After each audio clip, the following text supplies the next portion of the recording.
Welcome to Emerge and Empower Podcast TV, a platform where resilience meets transformation. Here, we amplify voices that have faced trials, trauma, and adversity, stories that inspire hope, healing, and empowerment. Every episode brings raw, unfiltered conversations with individuals who have risen from hardship, embracing faith, strength, and purpose. Join us as we break the silence, uplift one another, and emerge stronger together. New episodes air Wednesdays at 6 p.m. English and Saturdays at 6 p.m. with select Saturdays in Creole for our Haitian audience.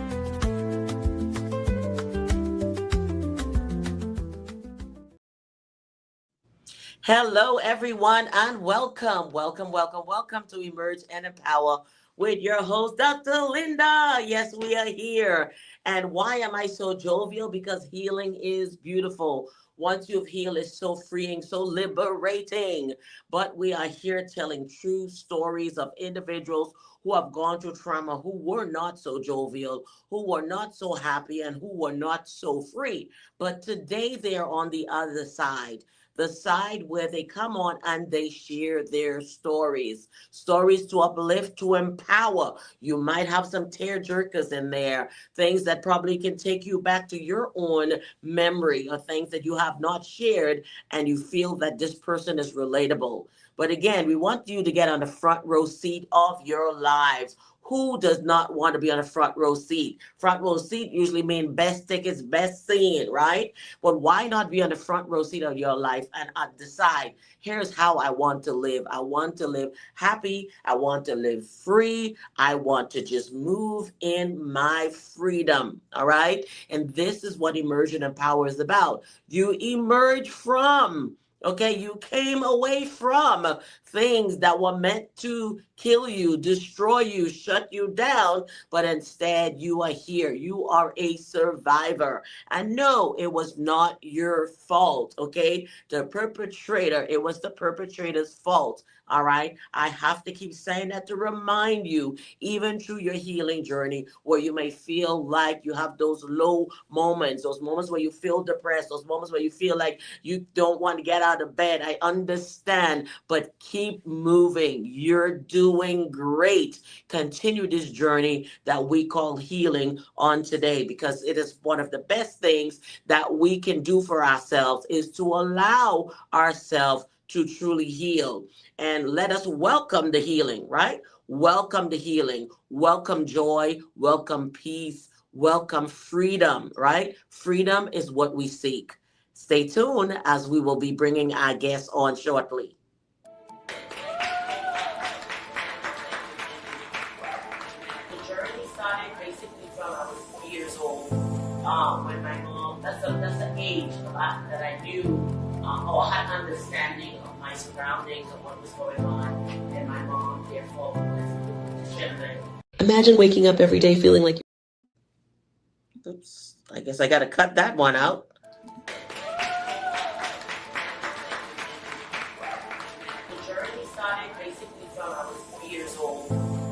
When my mom, that's the age that I knew or had understanding of my surroundings, of what was going on, and my mom therefore was children. And that's when I realized I didn't have my father. You don't know what you don't have until you realize what is in front of you isn't yours. And we were treated literally like dead children, you understand? But I thank God for the book and the journey. If you haven't read book 1, you have to read book 1 for book 2 to make sense, because it's a flow and it's a sequence, and there will be a book 3 thereafter. I was trying to summarize it all and put it in the second book, but it didn't make sense. The book is called The Shift. Basically talks about once I got married, have a life, what I still went through. Alright, it was not a Cinderella story, it was not a Prince Charming story. It was a cycle that kept going, and I had to wake up from it.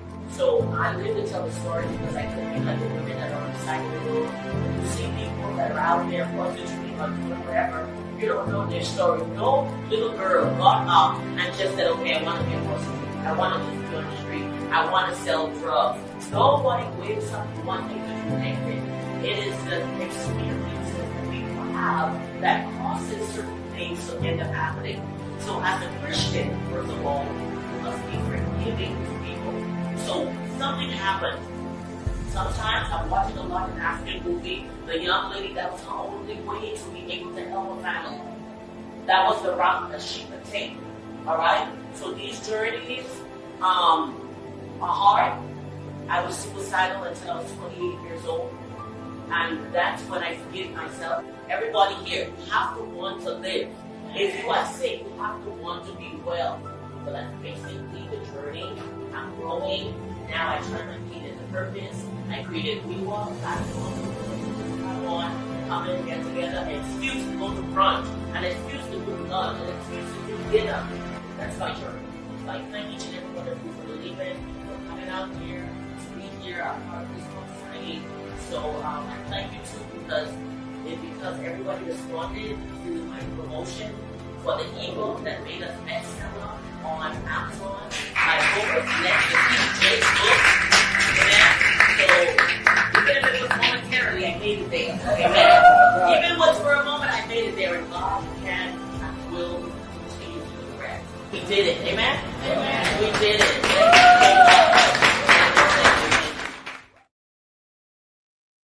All right, everyone, and welcome again to Emerge and Empower as we continue to bring you healing. We continue to bring freedom unto you. And I have a guest here, none other than Brenda, that's here on the set. And this is her book that says Your Yes-Filled Life, okay? Your Yes-Filled Life.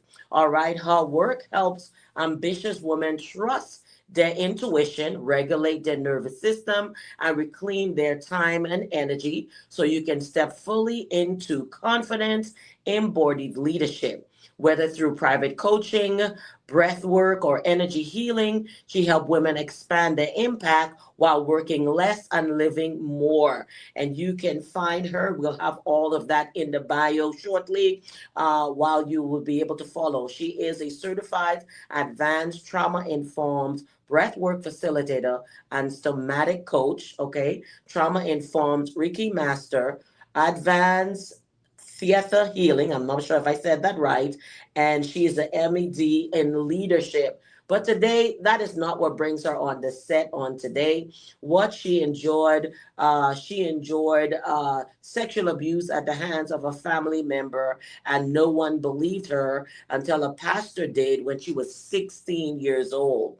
All right. She lived in a DV shelter with her 5-year-old after leaving the abusive marriage for a few weeks before moving in with her parents in 2007. And on today, everyone, let us welcome Brenda to the set. Welcome, welcome, welcome.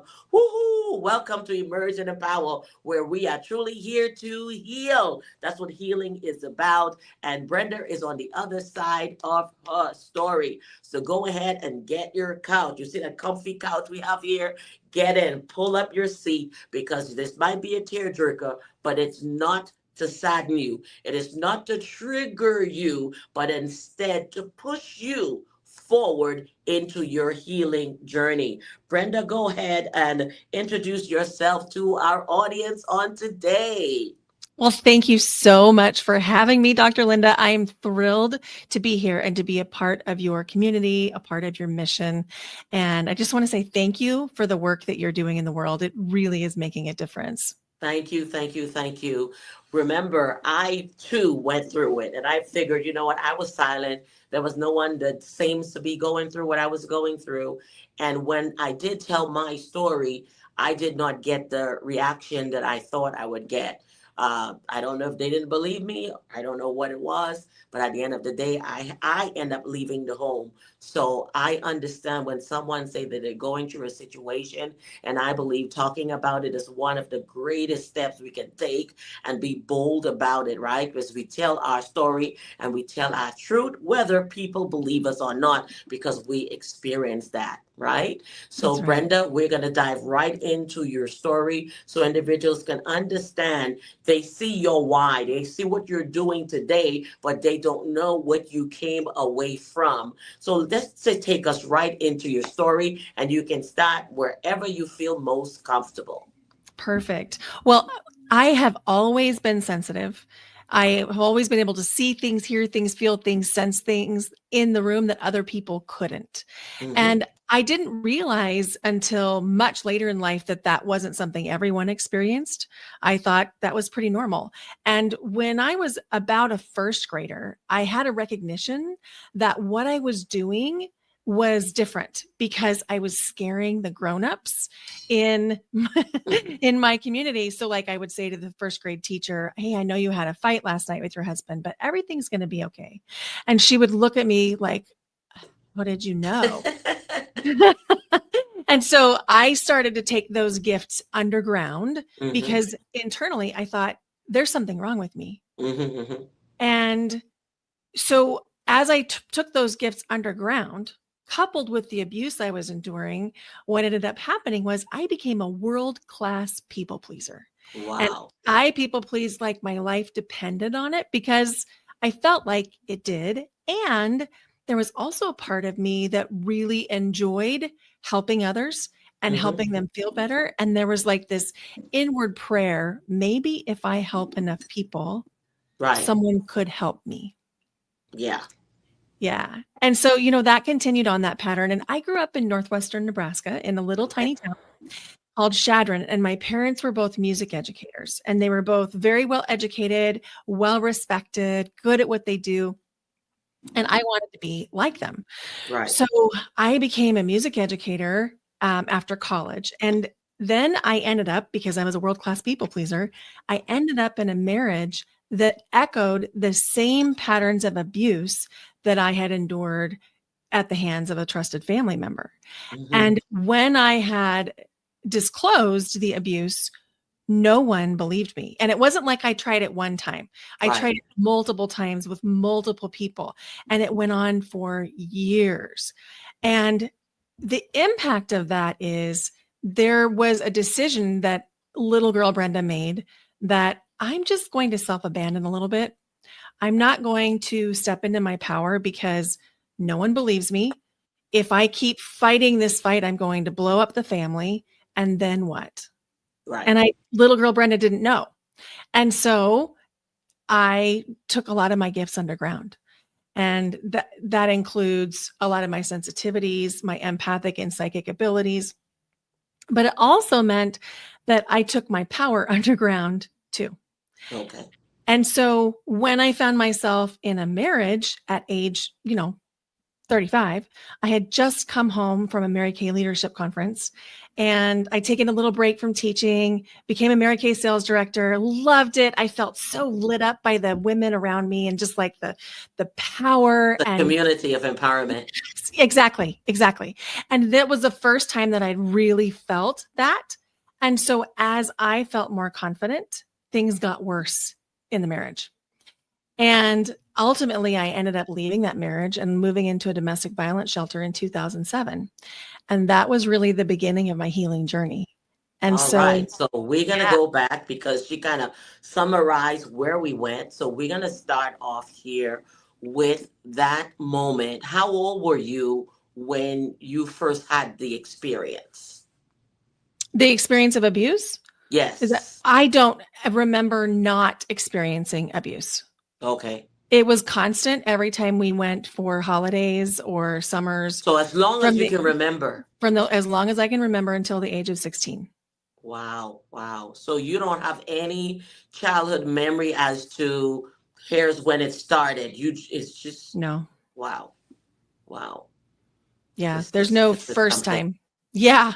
Yeah. This is something. So that means even in your innocent stages, so this was even pre-innocence, pre-understanding, obviously, because we have an age of knowledge, of understanding what is going on around us. So, but as far as you can remember in knowledge and understanding, this has been happening. So you cannot even pinpoint a set time as, oh, I was 2, I was 3, I was 4.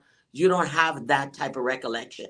That's correct. And so in my work to become certified as a somatic coach, you need to do inner child healing and experience inner child healing. And a lot of those inner children parts are pre-verbal, which would suggest, infancy was probably when Right. it began.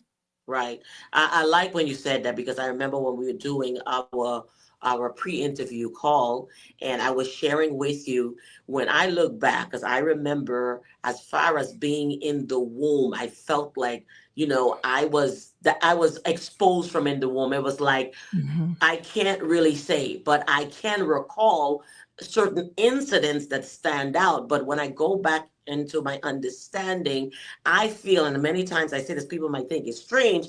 I said, I feel like I was invaded from within the womb before I even got out. You Mhm. understand me? That Mhm. I was invaded, okay? That this happened to me. And it felt like once I hit the ground, it was like, Mhm. constant, right? So constant going on. So it is spiritual. A lot of people will say, no, no, no, it's not spiritual. Listen, we are spiritual beings. And I don't That's like when right. people say that. We are spiritual beings, okay? And whatever happens in the physical is reflective in the spirit, and vice versa. Okay, so we cannot ignore that part of us, because this body right here is just an encasement, really. But Mhm. you, the soul, the spirit of who you are is spirit. It's not the encasement that we carry around, even though that's where the trauma happens. But there's also spiritual trauma. You understand? So, and it goes that deep. And that's why when such things happen, okay, it takes a long time to heal. It takes forever to heal, because everything here is now involved.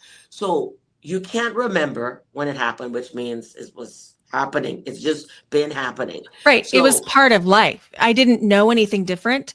And I didn't even know it was not happening to other people. mhm. I was probably 8 or 9 when I realized it was not happening to my sister. Mhm. And I was like, Is she younger or older? she's younger. Okay. And so I was very confused by that. And there was a part of me that was like, well, maybe I was chosen. Like maybe this is a good thing. I don't Mhm. know. I mean, it Right. didn't seem like a good thing, but when you're a kid, you're just trying to make sense Right. of what's happening around you. Yeah, we do that. We want to make sure it fit. Is it just me? Am I special? Why me? All of these things happening, okay? And so this goes on until you're 16 years old. Hmm. Hmm. So take us through, when did you realize this was not normal? I think probably at the age of 8 or 9, I realized it was not normal. And, I had asked questions from my friends' parents. I had told my own parents, but like I said, this was a trusted family member. And it was a Mm-hmm. lot for my parents to understand that, there was a lot of missteps perhaps on their Mm-hmm. part. In fact, we've healed those things between us. My Right. dad's now passed, but my mom has we've talked openly about it, which is so beautiful. And I'm very grateful that we were able to do that. Mm-hmm. And, at the time, it felt so threatening to them to threaten the whole family status quo that they didn't quite know Mm-hmm. how to handle it. So there was like Right. an excusing. Well, maybe you just misunderstood. Well, maybe you're taking it the wrong way, those Yeah. kinds of things. And so as I became more and more and more aware, Mm-hmm. because, in those teenage years, you start to realize, oh, I'm also a sexual being. Then I Right. became aware, oh, this is really weird. This is Right. really wrong.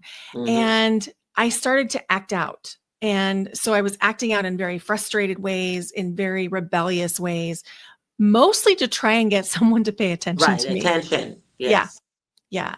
And Yes. so, when I was 16, I was very frustrated and I was very angry, very salty teenager in Mm-hmm. general.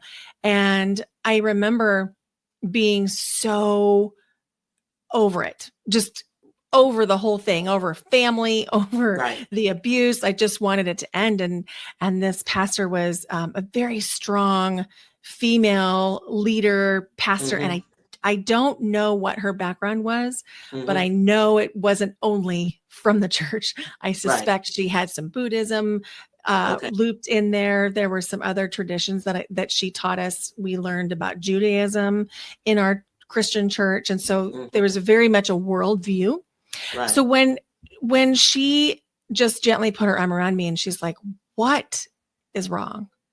I finally thought, well, I'm going to try one more time to Right. tell somebody. And she just looked at me and she said, okay, I got it. And she actually drove me home and she walked into the door of my house and she said to my parents, you need to listen to her. Mm-hmm. And then that was a really big blow up moment. You know, there were lots of emotions. And Right. I remember letting the three of them just kind of hash it out in the living room. And I just went upstairs in the bathroom and shut the door. Right. And after that, everything changed.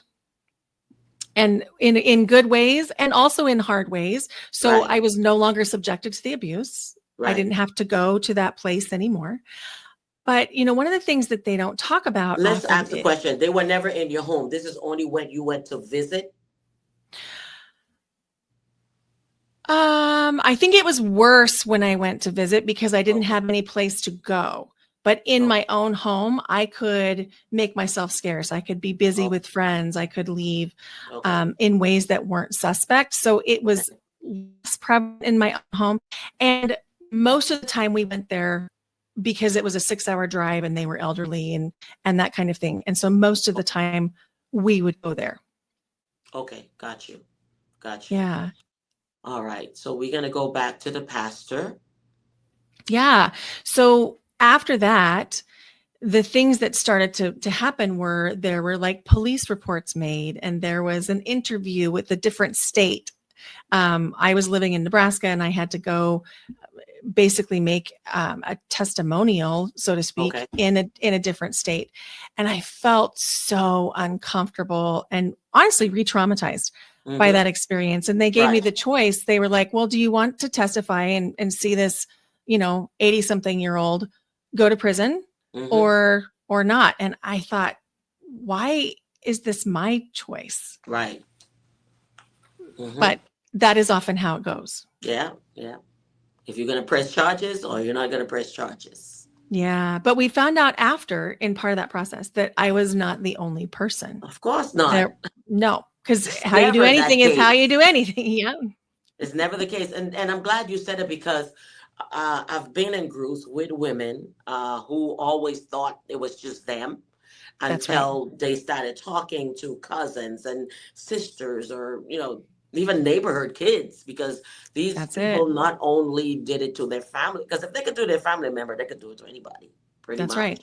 And so if you're watching or you thought you were the only one, I want you to know you have conversation with some of those people in your childhood and you'll realize they too was going through what you were or your sister. There's a lot of families that keep everything closed mouth, don't want to talk about it. And it's a lot of pain and trauma and it's not real. All right. So so this person is much older. So obviously they knew better. Okay. It wasn't teenagers fooling around, kids fooling around, but adults, okay, parents, okay. So this is not a good thing. And we see this every single day. If we look at our world today, look what we see. Now things are no longer hidden. We see the abuse and to the point that, it's just too much. All right. It's just too much. So now the choice was for you to press charges. And what was the final decision? Because I'm sure your family had to stand with you. You're 16. Right. So, well, at that point, my parents did a really big switch and they completely took my side and they were very supportive and it was really helpful and a big part of the healing process. And I decided, even then I understood energy and I decided that I wanted to focus my energy, time and attention on healing and not dredging all this up because I knew from that one interview that if I did go into the courts, it was literally going to be 2 years of me talking about everything that happened. And I just wanted to heal. Right. Right. Okay. All right. And so let's continue your journey from 16 now that everyone is aware, the weight has been lifted. What is happening to Brenda? Well, I was still angry. I was still acting out. I formed a relationship with a much older man who I eventually married and was married for 14 years. And all of this is connected because if we don't take time to heal the Yes, pattern, then we yes, continue in those same patterns. And yes. so it was, 14 years later. So I was with that person for 18 years total. Mm-hmm. And 14 years later, I don't know for sure if I would have left on my own or not. But what happened was I was setting up an event for a Mary Kay thing with another sales director. And I brought my then 5-year-old with me. And she was playing with little pretty ponies on the chairs of the tables Mm-hmm. as we were decorating this big event for other consultants.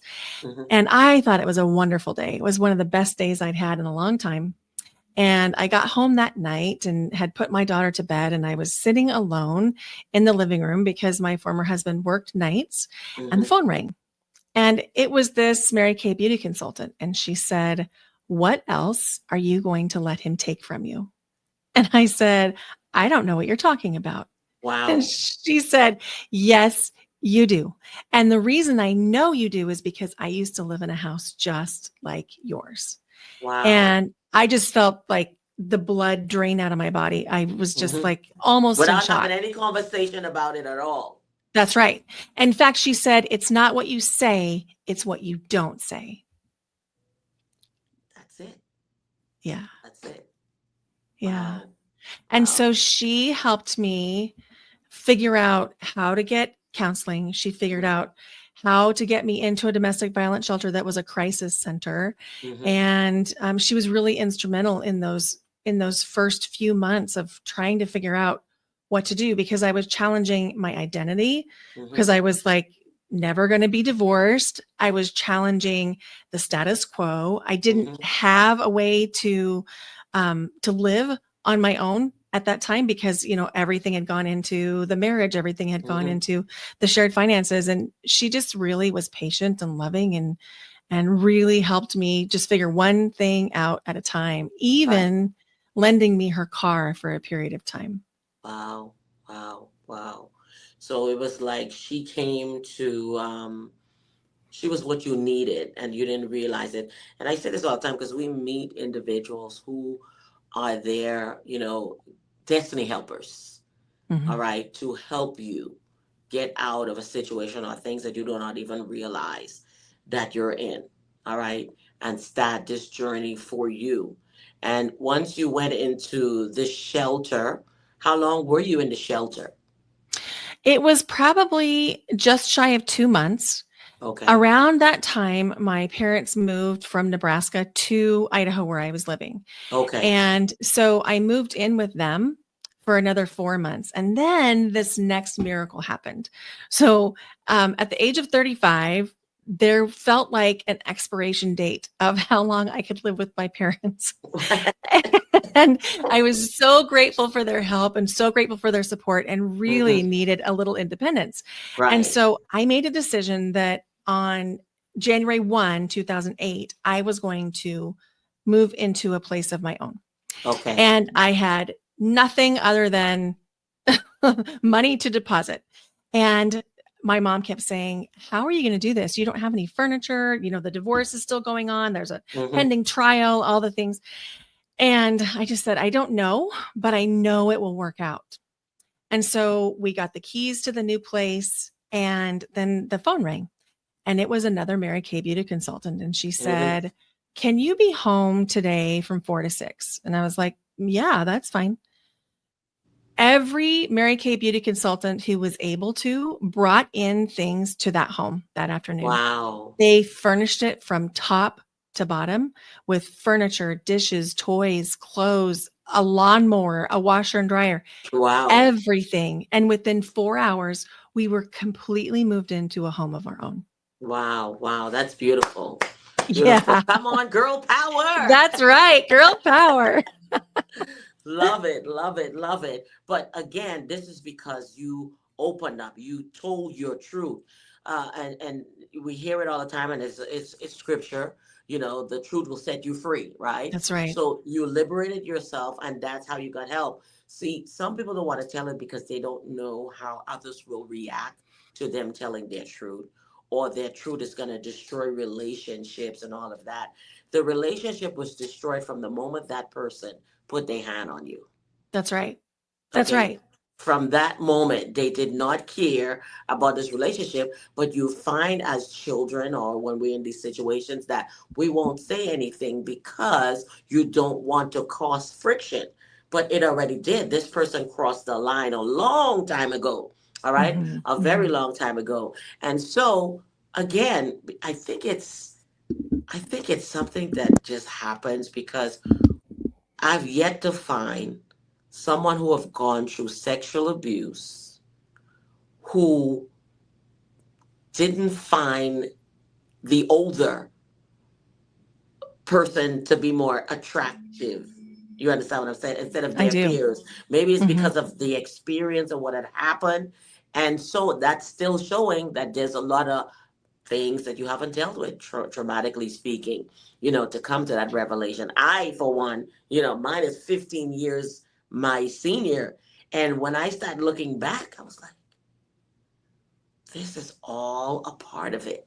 Every Hmm. decision that you make, everything that you do, then you deal with that control, the manipulation. It still continues. All right. Right. That that's it. It's You know? familiar, right? We know Yes. it and our bodies know it. And so we're like, it must be safe because it's Mm-hmm. familiar. So my Right. nervous system is not telling me red flag. Right. It's the same. If I feel the same, it must be Yes. okay. Yes. Yes. Indeed. Indeed. So you all moved in 4 hours. Hmm. And how is Brenda feeling now? I tell you, it was like freedom and so many emotions. Like I was in tears for most of the rest of the evening, just sitting on Hmm. our brand new couch. Like, what happened? My Right. parents, they had helped us get the couch, but everything else was furnished by the Mary Kay Hmm. beauty Hmm. consultants of the Treasure Valley in Idaho. And I was just But like, how not that we, this is about the Mary Kay. Everyone who's right. watching. So it means you just need to find your tribe. Okay. For That's her, it. that was the tribe. Just find the tribe. And it's interesting because after that, I lost the capacity to be an independent beauty consultant with Mary Kay. Like I just Mm, didn't have it in me anymore. I always okay. had, an entrepreneurial spirit, but Hmm. I needed to turn inward. And so I left the company shortly after that. And Hmm. I still am in touch with many of those people because they're just Right. wonderful humans. But I haven't been part of Mary Kay since, maybe 2008, 2009, Okay. Hmm. although I have deep affection and reverence and respect for Right. the Right. company. Yeah. Hmm. But to your point, it's about being willing to show up for community and Right. also being willing to share. I'm going through this thing, and you never know what people around you might rally. Right, right. So being afraid to tell your truth actually is only destroying, and you're alone. And we have so many groups today that we didn't have 30 years ago, 20 Mhm. years ago, that you can get into. There are people, mothers with children, with young widows. There's so many groups. Find your tribe. Most of the time, it's not the people that you know. It's not Mhm. the people at your church. It's not the people that you work with, but there are individuals and groups out there that you can find and just be yourself, okay? What happens with healing, it allows you the freedom to want to smile, to get up and say, you can be spontaneous, okay? Because with healing, it's like, okay, I can do that, you know, but when you're not healed, everything is calculated. You have to control, make sure you have control on this, always apologizing for things you didn't do, things you didn't say, just trying to make peace, always trying to be the mediator of all things. Oh my God, that is so exhausting as I think That's about it. right. Dr. Linda, did you find that reaching out for that very first community on your healing journey, Right. did that feel scary? Um, I was, how old was I? I think I was 14. But this was just me sharing because somebody said, how, let's put it this way, when you've gone through, it's like you can tell somebody too has and they just haven't owned up to their truth. right? Mhm. Mhm. So I was always that girl who went to that person who decided to be alienated and away from everyone to bring in that community. So it was a one-on-one. She was Mm. 4 years older than me, right? But I could see the child in her. She's older Mhm. than me, but it seems like I was more mature. And so I went to her and I would talk to her and something maybe just share my story with her. And she shared her story with me. Then she brought her sister in and she shared her story. And by the end of the month, there was a few other young women and we just shared and it allowed me to be free to share. But again, there were things that I never shared. I only shared what people knew. Mhm. Oh, right. I I gotcha. only shared what people knew and I went from there. I didn't go beyond what people didn't know. I didn't go beyond my whole truth didn't happen until I actually wrote my book. Oh, I love that. I understand what you're saying because when I wrote my book, um, called Empower Her, Mhm. it was like ripping off the Band-Aid one hair at a time. And Right. it was like digging right back into all of that pain. And it was incredibly healing, but also painful.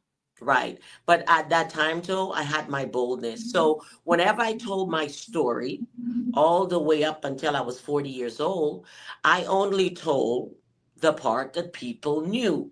Mhm. Okay. Mhm. I never went in depth. So all they know is what happened and why I left my mom to go live with my aunt, but they didn't know what happened along that journey. They don't know how it continued. They don't know the pains. They don't, the suicide. Nobody knew. But I was always Mhm. in church. I was teaching Sunday school, just doing the norm, crying out. When people think I'm crying because I feel the presence of God, I'm crying because I'm seeing my trauma and my pain. You understand me? I'm And laughing so, because I'm like, and yeah. yes, and then people come putting their hand on me and let it out, sweetie, and that's the Holy Ghost. And you don't know what you're talking about. You understand? Because I'm crying because of the pain that I've talked to adults. I've said things to people who should know, but Mhm. did nothing. You understand? Right. And so I'm crying and I'm tearing up and I'm going through all of this. And I'm saying, and even if I do feel God's presence and I feel the love, I can't accept the love. Mhm. Yes, I I can't understand. accept the love. I'm tearing up like me. I'm nobody. I'm nothing. I'm Mhm. like I can't receive your love. You understand? So I was not trusting.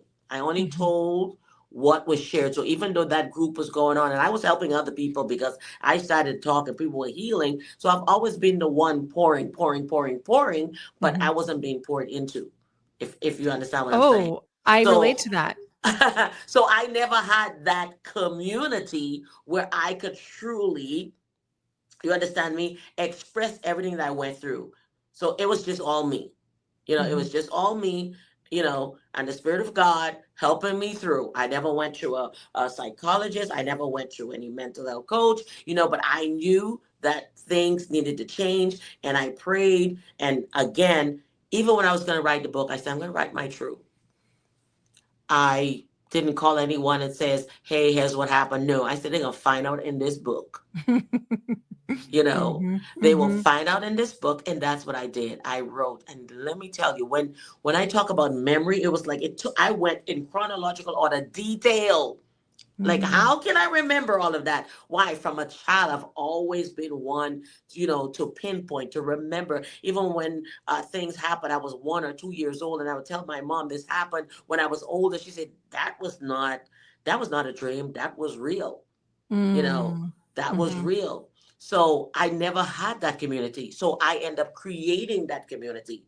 It's been Mhm. 9 years now since I created community. So I created community before I even wrote my book about the same time in my journey to healing. They found out everything in my book. And I had people from the past, I guess through reading it, they realized, you know what? She was trying to talk to me.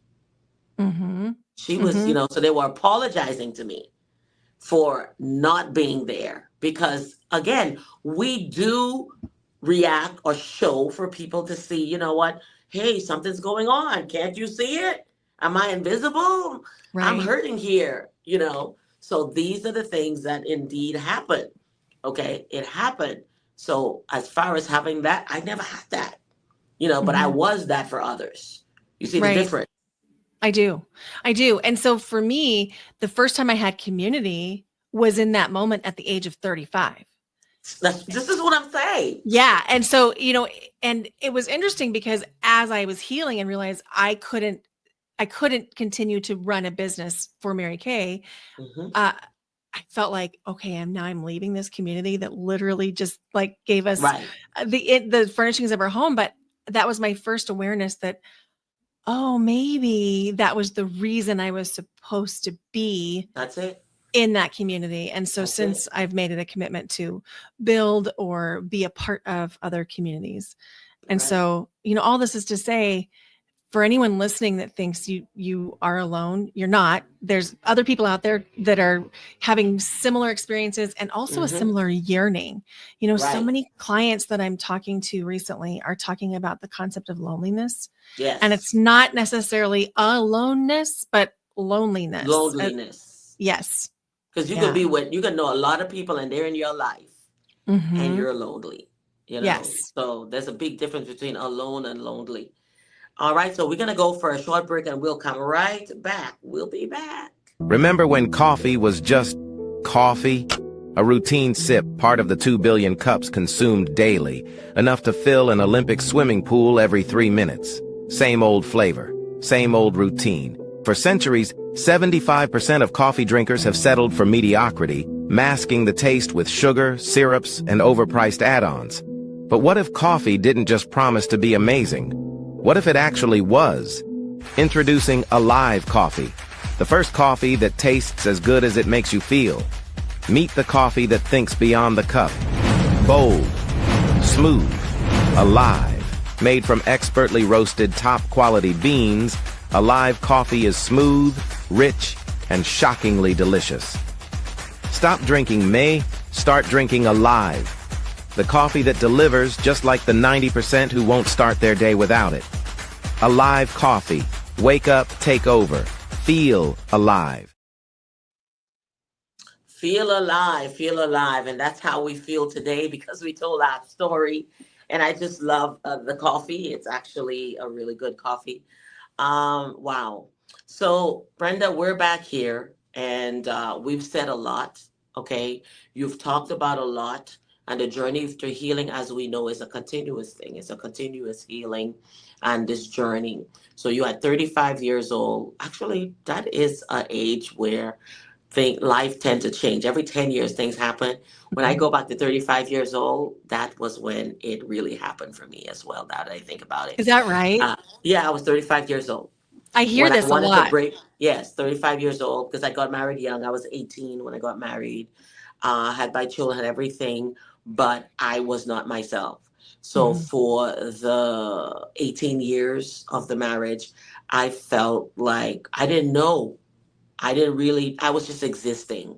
Mhm. So at 35 years old, and I got triggered where I had to confront my healing and say, this is enough and I'm done and I'm tired. And that was also a moment where it was supposed to be a breaking point for my marriage as well.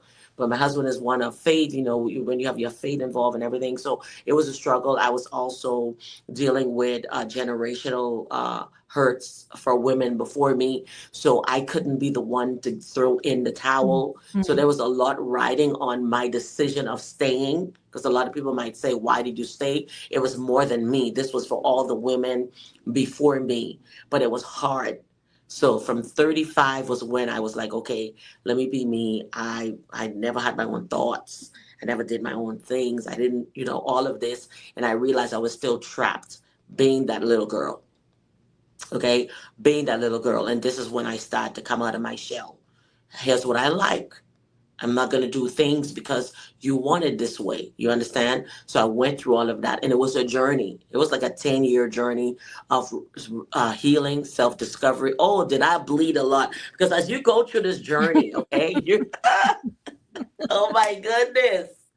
Okay, you're trying to get your yes. I was Mhm. always yes, yes, yes. I never said no. So now I'm saying no, and I'm feeling bad for saying no. Oh my God, it was something. Okay, but yes, I was 35 years old. You know, Okay. I relate so much when you said that you didn't know what you liked. There Yeah. was a moment, it was like a year after the divorce, and my Mm-hmm. daughter and I came home, and I was really aware that I wanted to feel better and also aware that it felt far away. And so one Sunday afternoon, we like cut up little pieces of paper and we wrote down things we liked to do on those pieces of paper. And then we would just draw from them if we couldn't think of something fun to do. Mm-hmm. And one of our Mm-hmm. favorite things to do was to go down to the river, and we'd walk along the green belt there and we would just play around. So one Mm-hmm. Sunday afternoon, we were coming back from the green belt, and I had a crock pot on the counter.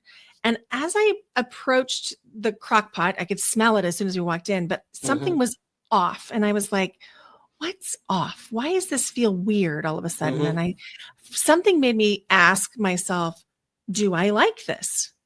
And I was stunned by the question. Come And so I on, you're slowed waking. it down. Everything is awakened. Senses, Everything is taste, awakening. everything is awakening. Everything. So I was like, do I like the carrots? Yes, I love the carrots. Do I like the onion? Yeah, it's okay. I mean, I wouldn't have it on its own, but it's okay. Do I like Mm-hmm. the Mm-hmm. potatoes? Oh, love them. Do I like the roast beef? No, I do not. And I had made a roast beef on Sunday in the crock pot for 16 years at that point, and Wow. never questioned whether or not I liked it until a year after the divorce. And I haven't made roast beef since. I love it. You listen to me because you realize a lot of things you're doing is because of the other person, what That's they right. like. You dress how they like, Mhm. all this, they. And that's why I end up going to my book too, which called The Shift, because people think it's a Cinderella story. Now that you met Prince Charming, Mhm. that it's changed. Well, I was still discovering myself, but instead I still remained the little girl. It isn't to tell you totally break free. So I broke free. I'm still in a relationship, but I'm a different person. All right. I had to understand that. It was hard for him because I'm pulling the layers and the hands off. So it was Mhm. a lot going on there. But let me say this to you: healing, you start to like things. Mhm. You always knew you had a favorite color, right? But you just never had anything in your wardrobe to even represent what you like. So healing is a beautiful thing in a space. So your daughter at the time, you at 35, you said was 5 years old. At So 35, yeah. Well, let's see. Does that math? Yeah, it must. Yeah, she was about 5. Yeah, okay, okay, okay. And so she too went through the journey. A lot of people don't realize this. Your children go through these journeys with you. absolutely. They They see the do. ups, they see the tears, they see the pain, they see all of this. And as you are transforming, they too are transforming. As you are evolving, they too are evolving. So, where do we continue here? Because now you left the company, you're trying to find yourself. What is Brenda? What is the emotions as she's finding herself? The loneliness, the did I make the right decision? All of this is coming together, and you still have to continue this journey to healing. So I went back to what I knew, which was teaching, and so I taught for the next 14 years in Boise, and I loved it. It wasn't like I was sacrificing something Mm-hmm, to do that, but I also felt this call to do more and this mm-hmm. call to give back. Right. And I had promised myself, like in the shelter, writing in a journal, I promise Mm-hmm, one day, if you get me out of this, one day I will pay this forward. mm-hmm, And so I'd had that in the back of my mind the whole time, also with total awareness that I had nothing to give or nothing to pay forward at the time. I mm-hmm, needed to mm-hmm, heal and grow and evolve. And then, around 2019, I was realizing I had already become a Reiki master by that time. I had studied mm-hmm. theta healing, and I was doing that I'm work glad you mentioned part-time. it. Let's pull back there because there's a lot of viewers who might not know what that means to Yeah, become into Reiki. What is that? I love this question. So Reiki is a form of Japanese energy healing that Mm-hmm. promotes the body's natural relaxation, which allows you to heal mind, body, and spirit. And Okay. so it is considered an energy healing modality. Okay. And it's used all over the world in hospitals for healing. It can be used on pets, it can be used on people, it can be Mm-hmm. used in places. And so that was kind of my gateway into the work Okay. that I do now, because it unlocked all of my gifts in the sense that now I had language Mm-hmm. that around what it was to be an empath. I had Mm-hmm. language around what it was to be intuitive, and I also was developing skills. Okay. And so that was really an important part of my journey. And then theta healing is a collaborative meditation technique Mm-hmm. between the practitioner and the client, where we work together in the theta brainwave state to Say that word heal. again, because I was trying to say it here when I was reading your bio. Is it theta? Yeah, theta, like the theta Theta. brainwave. Yeah, theta Okay. healing. And so it was developed by Viana Stiebel in 1995 when Okay. she discovered that with putting her brain into certain brainwave states, Mm-hmm. she was able to impact her own healing. She was Okay. able to change belief patterns, and our belief patterns are stored in the theta brainwaves, so that's like right between waking and sleeping. Okay. And so this meditation technique can allow us to shift patterns and shift beliefs, and Okay. it's really transformational. So I started with Reiki, then added theta healing, and I was doing that while teaching full time. Okay. And then just because I didn't have enough on my plate, I became an Opera Idaho children's choruses director. And so all in all, I was working like 70 to 75 hours a week most So weeks. you didn't have time for yourself. Not at all, not until my body said, oh, hey, we're done. And so I was a single mom and I needed to provide for my daughter. And Right. so I took on choir gigs that were appropriate for her age. And so Right. I would always bring her to work with me. Okay.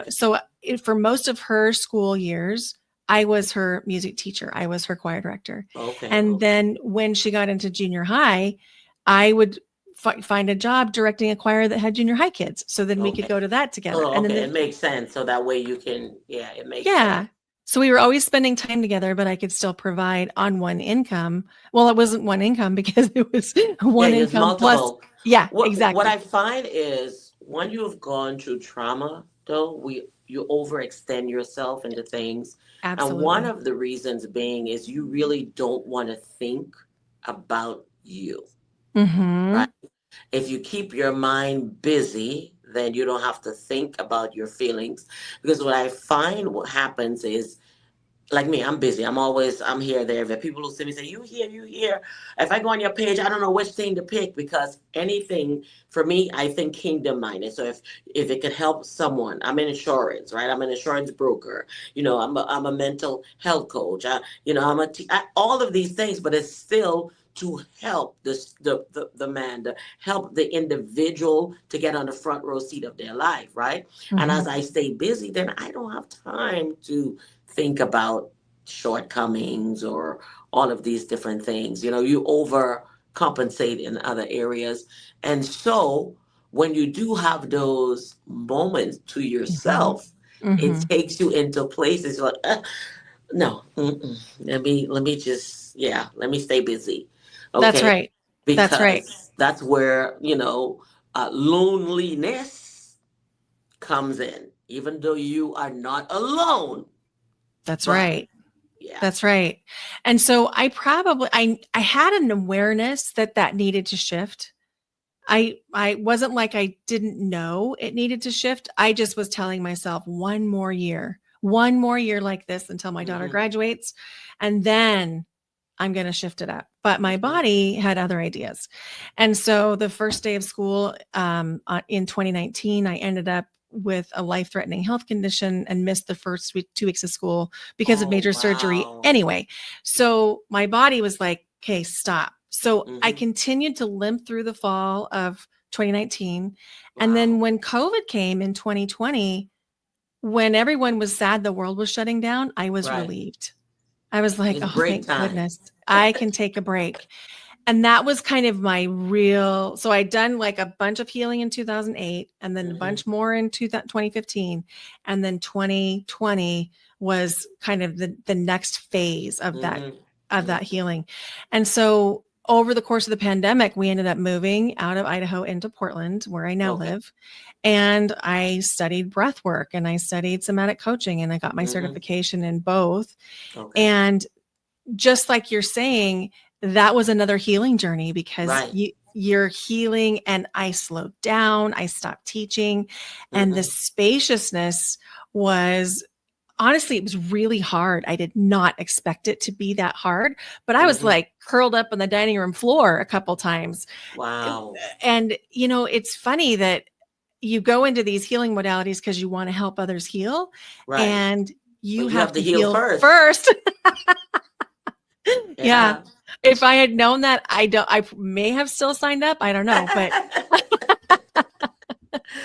Yes, you have to heal first. I've joined groups so that I can be that for someone else. But they said, well, for you to get to that level, you need to go through it too and Mhm. confront. And it's not bad because you're learning so much about yourself. Why it is you never took a nap since you were 3 years old, and Mhm. why you always awake into the new day, and all of these things, but they were all, stemming from the trauma. That's You right. understand? So some things that we think are normal really aren't. Mhm. It's that traumatic event, that is around, that accompanies it. So there's a lot of healing to do and talk about it. So just talking, maybe somebody watching today talked maybe 10 years ago and you told your truth and you left it there. You're not done. You're not done. That's right. And I You keep are reminding, far, far, far, far. yes, even now, I recognize that while I'm not like high achieving my healing, and I'm really conscious to not high achieve my healing because I have Hmm. it in me to be a high achiever, Hmm. um, I'm aware that I find a new iteration of myself about Right. every 6 months. Hmm. And so I just am giving myself permission to be here now, to be present now with exactly who I am, Yes. and to stop self-abandoning. And that's been Yes. one of the biggest Oh, things that that's has come huge, away huge. from all of this, is that I have a commitment to not self-abandon. And that allows me to give myself grace. It allows Yes. myself to be patient with myself and also with other people. Yes, indeed, indeed. So, Brenda, we're about to close off here. You've been a wonderful guest. All right, we just flowed. I think we forgot the audience was out there anyway.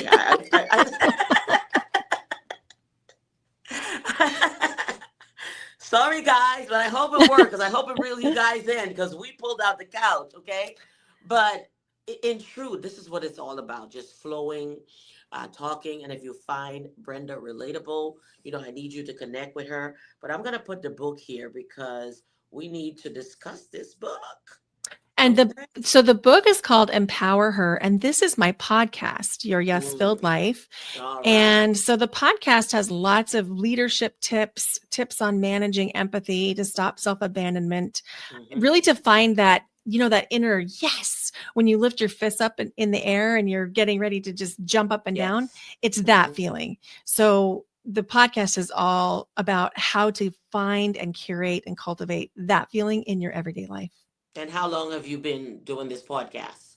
This podcast is 3 years old. And as of today, there's 182 published episodes. And so it's Woo! been so fun. Journey of a lifetime. That is beautiful. Let's clap for Brenda, everybody. Clap, clap. Them. I'm not there yet because Emergent in Power is like a year and a half now for me. Even though I used to have little affirmation moments, but this is the first time because I always felt like if I'm gonna come on, I don't want to be winging it. I need to know to have things that are flowing, and thanks be to God, the whole thing to it, you got to stick to it. You have to have stick to it, or That's else it right. won't work. That's right. And it's so easy to compare ourselves to other people.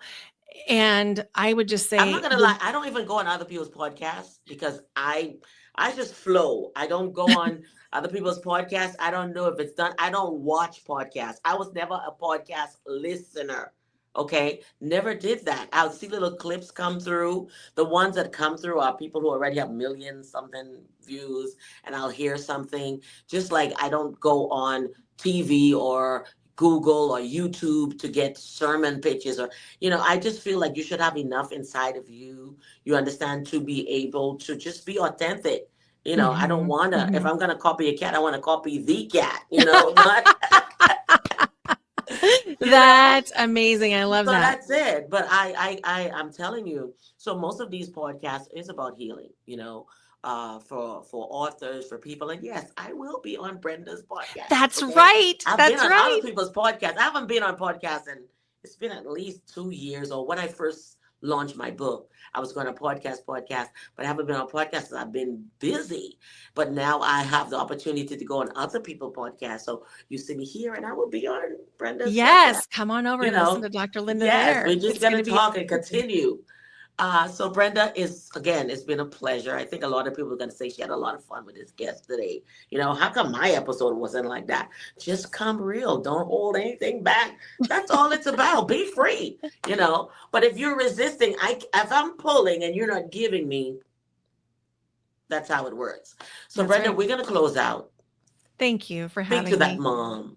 This You has know, been such a gift. I just feel so grateful to be here with you, to be a part of this conversation. And, no matter where you are, you get the opportunity to say yes to yourself. Even if it's for the first time ever, you matter.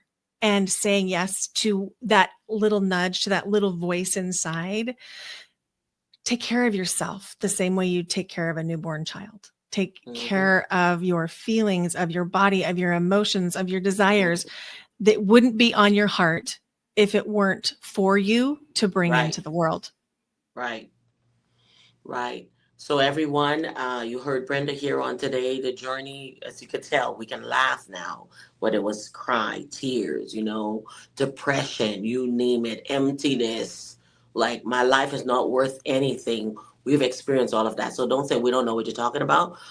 Actually, we could go through in 10 minutes. I could go through every emotion. I used to go through every emotion from laughing, crying, wiping the tears. You can go through it all in less than time.